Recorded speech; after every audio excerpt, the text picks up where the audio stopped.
Well, kids, welcome to another episode of Rimshots with Sean, brought to you by Barstools and Bandtalk. We have I'm going to say a new friend, in that I've probably known him. We're going on a couple of years now. We have Mr. Tyler Daniels, all the way from. Where are you sitting there?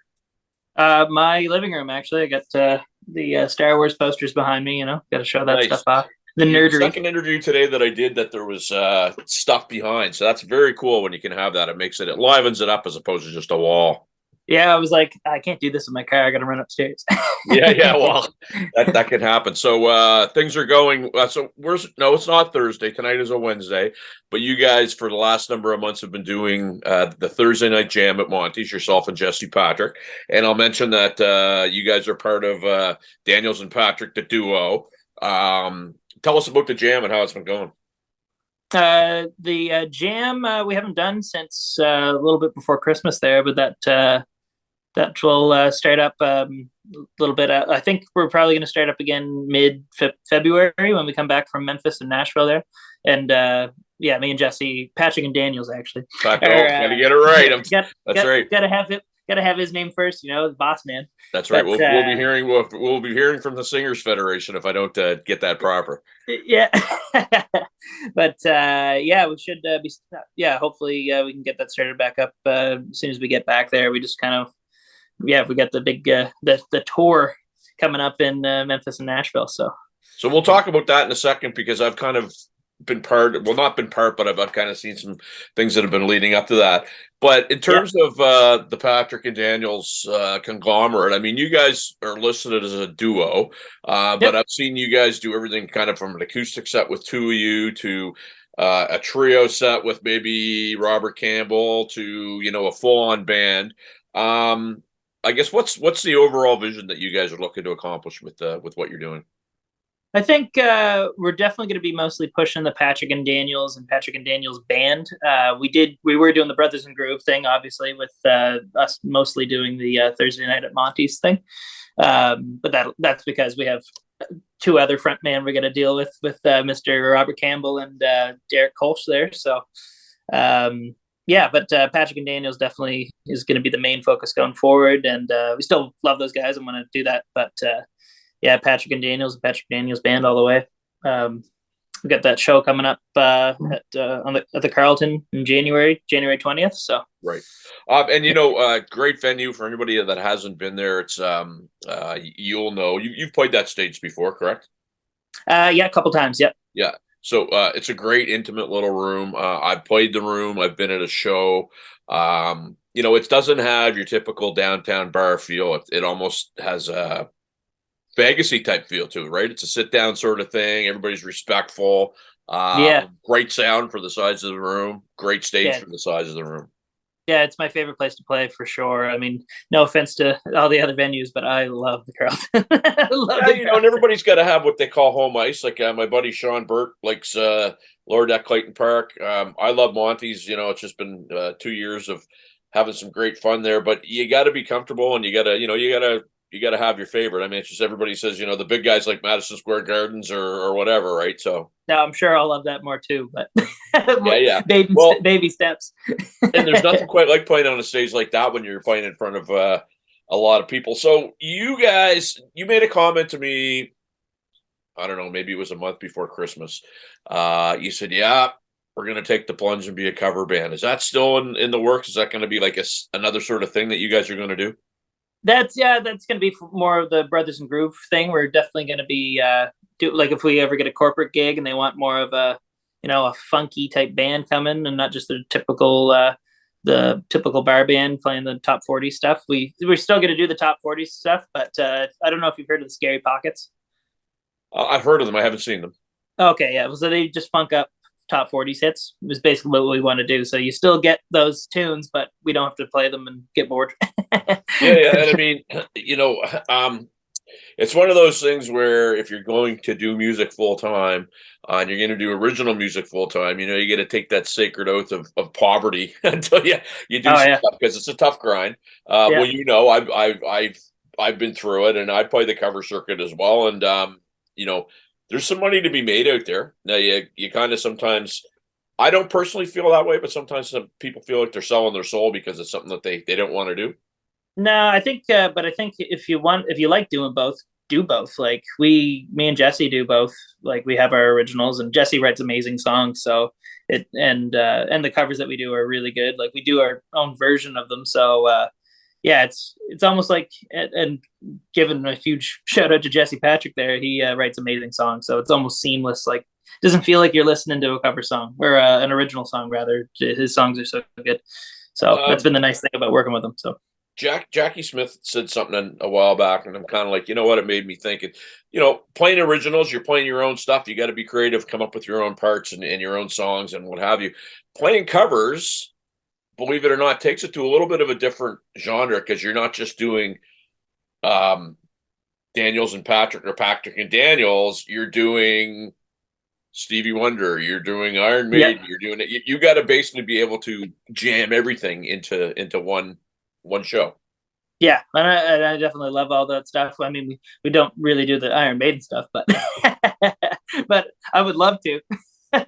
Don't know if the Carlton would accept that, but you never know. I might be able to squeeze one of their tunes in there. Yeah, yeah. Well, I mean, when I when I was coming up, you could play Maiden, you were God, and it's so funny now because it's just like you think about it, and those guys in their 60s and 70s, and they're still just cranking it out. It's like I don't think they thought in their 20s would be like, oh my God, it's gonna I be know this it. hard to do it, but Yeah, it's what it is, right? yeah, they still got it. Yeah, man, I started off in a thrash metal band back in St. John, New Brunswick, and like even after like I've like 2 years of just conditioning this arm to just do this for Yeah. like 2 hours at a night, and I still could barely keep up. I'm actually more comfortable playing this music. I still miss the metal stuff, but Yeah, and I mean, I had a conversation with somebody the other day about drumming and the fact that we were talking about the guys that do that Cookie Monster metal, and it really seems to be 250 beats per minute double kick drum for 5 minutes. It's yeah. just like wow. I'm not wired to do that. I mean, I never was. That wasn't ever something that I was into. I can respect it, man, because it takes a discipline that not everybody has. Oh yeah, man. I love listening to that stuff. And if you're upset, like you just gotta throw that stuff on and you're instantly you turn to angry and then you're like, that's good. That's my therapy. It's it's interesting because you're obviously a product of your influences, and when somebody has a certain style or they play a certain way, it's a direct example of who they grew up listening to. So as a drummer, some of the folks that you would listen to would be who? Man, like ranges probably from I'd say the first drummer that I really got into was Nick Menza from Megadeth. He was like Yeah, he wasn't their original drummer, but he was like the classic drummer. had a And great I got a sound lot of too. yeah, I got a lot of influence from him. Then my dad took me to go see Slayer and Megadeth at they actually came here in 2010, but I was living in New Brunswick at the time, so I saw them in Moncton.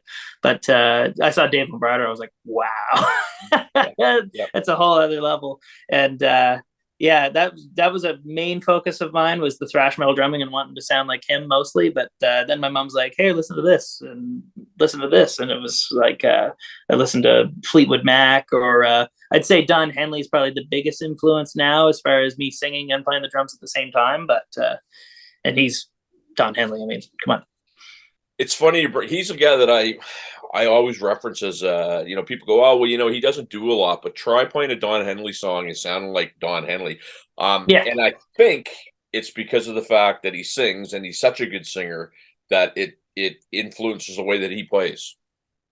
yeah, and like and not that I'm a bad player at all. Like I'm a pretty decent thrash metal drummer, but like coming in with these guys and they're all playing jazz and funk. I think if it wasn't for my voice too, like I wouldn't have been able to hang with these guys. Like Yeah, so Don Henley, I think was in a little bit easier situation drum wise as far as the Eagles goes, but like his voice is made like I'm never gonna be that good. Never gonna be that good. well, and he's still got it. And the one thing I've seen all the Eagles kind of reunion stuff, and the one thing for me that is a little bit of a disappointment is he doesn't play drums enough, in my opinion. They've got another drummer. I Yeah. just you listen to like one of the tunes for me as a drummer that I sit there and I go, people go, oh, it's so easy. Try playing it. Take it to the limit. Has this groove. It's so Yeah. slow. It's in a time signature that's not an easy time signature, and he's singing the backups. It's a tough go. Yeah, that and what was the other one I've been listening to lately is In the City. Yeah. Yeah, that's a tough one. He doesn't play it. Actually, I listened to him live. He doesn't play it the same because it is actually pretty tough. But I was practicing it the other day. I got it down. So Nice. It's don't funny think we're because going to play that one. But when I was growing up, there was a lot of heavier bands that had drummers that were lead singers. A band from Ottawa called Exciter. There was a band from New York somewhere called the Rods, where the drummer was the lead singer. Gilmore from Triumph sang a lot of stuff. And I grew up on Kiss, as you can see. I can give you the old yeah, tour around, and there's all my Kiss stuff. there you go. Peter Yeah, Criss was, man, I love Kiss too, man. Yeah, well, and Peter Criss gets his knocks, but it's funny. He was almost like Rod Stewart playing the drums. He had that gravelly yeah, tone, and you know, the first three albums, he actually, it wasn't super bang on timing wise, but he had some good chops. And unfortunately, things get the better of him. But, a lot of classic voices were also great players, great drummers. yeah. Those man, like Beth was just like, oh my god. You want to, I have it here somewhere. I get the 45th anniversary of Destroyer.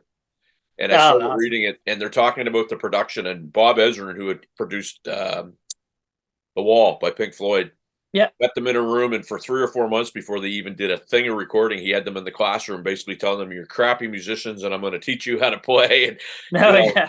and it's interesting. So let's talk about that for a little bit. So now you guys are, you're doing your own stuff. Where have you been recording?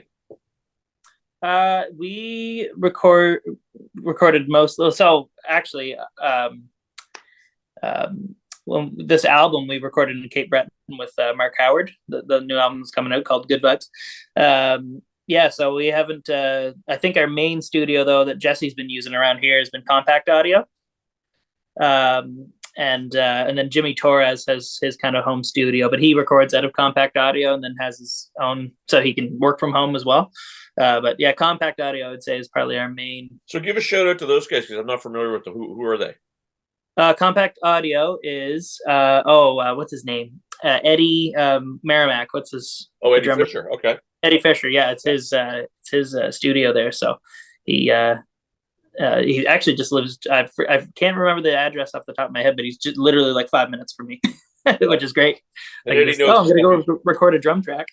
Yeah, well, and he's been doing it a long time.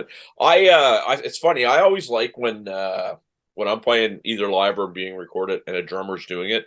I had a band that was signed when I was younger, and our manager slash sound man was the drummer that's now in Chester Doom, Peter Arsenault. Um, I always found that I would sound good. I would get a good sound.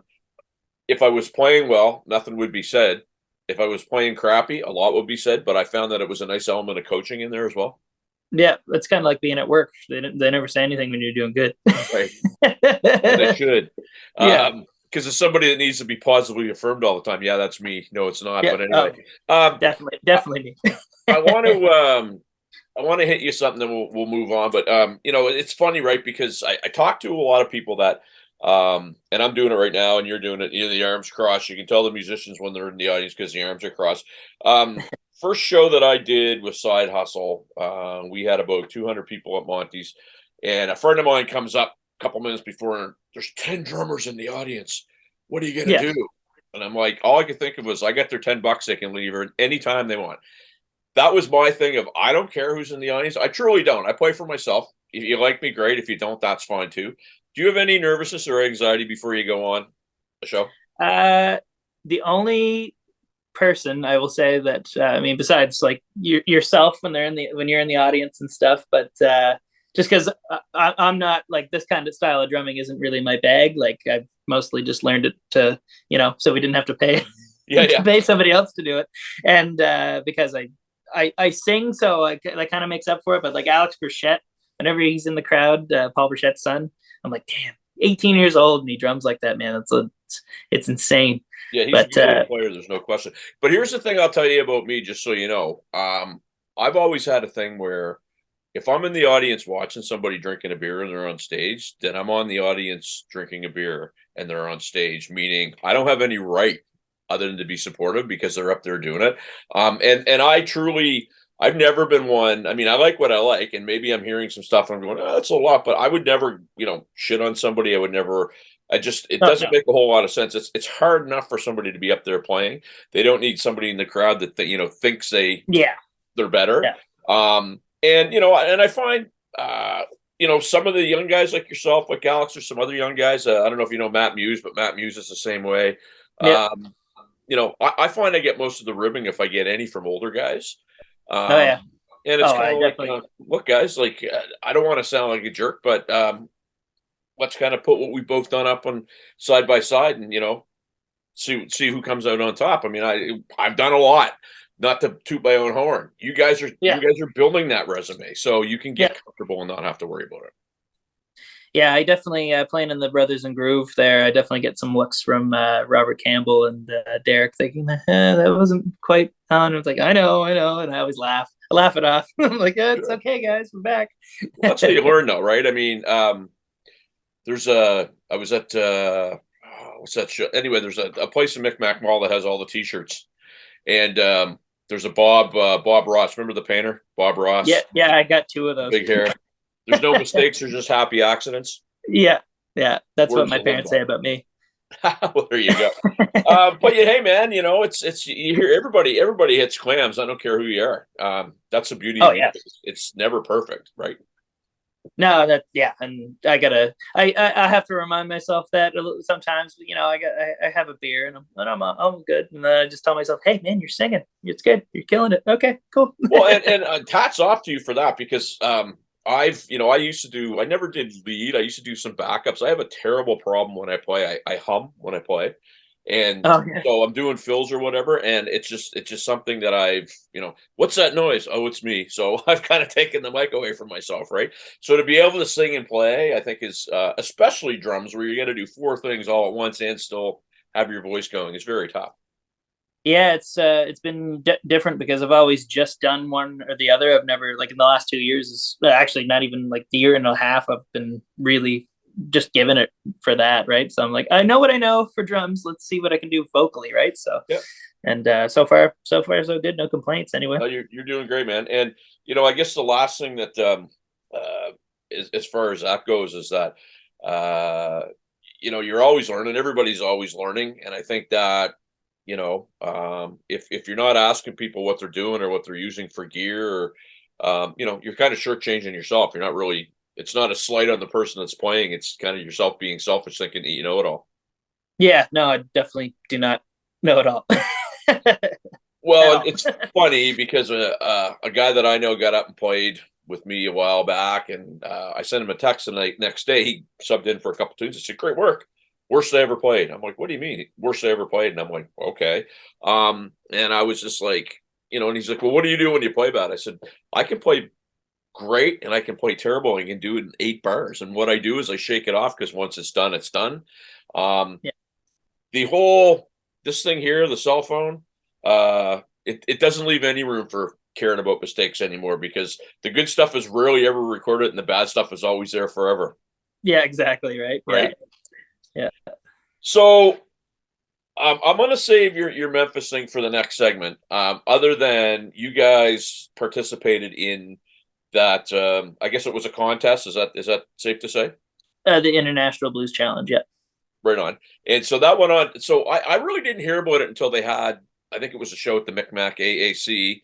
Yep. And is that where the finals took place, or was it kind of brewing? Walk me through how that whole thing went.